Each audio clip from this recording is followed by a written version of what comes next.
Program sasaran fisik TMMD ke-111 Kodim 0718 Pati terus dikebut targetkan penyelesaian sesuai dengan waktu yang telah ditentukan. Anggota Satgas bersama warga bersinergi kerjakan rumah tidak layak huni Supawi yang kini capai 95%.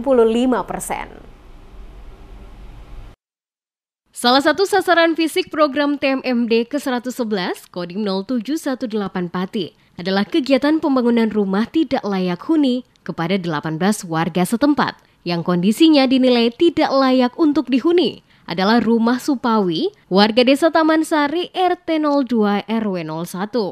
Mengingat target waktu yang ditentukan, berbagai pelaksanaan akan diselesaikan dalam waktu 1 bulan. Anggota Satgas bersama warga terus kebut pengerjaan. Kopral 1 Siswanto, anggota Satgas TMMD ke-111, Kodim 0718 Pati mengatakan, progres pembangunan rumah tidak layak huni milik Supawi kini capai 95%, sampai tahap finishing kusen dan pintu.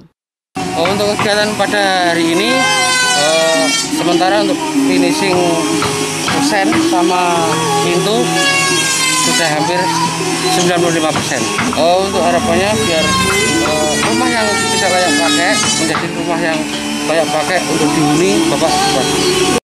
Kopral 1 Siswanto berharap rumah tersebut dapat segera diselesaikan sehingga rumah dapat segera dihuni Supawi dan keluarga.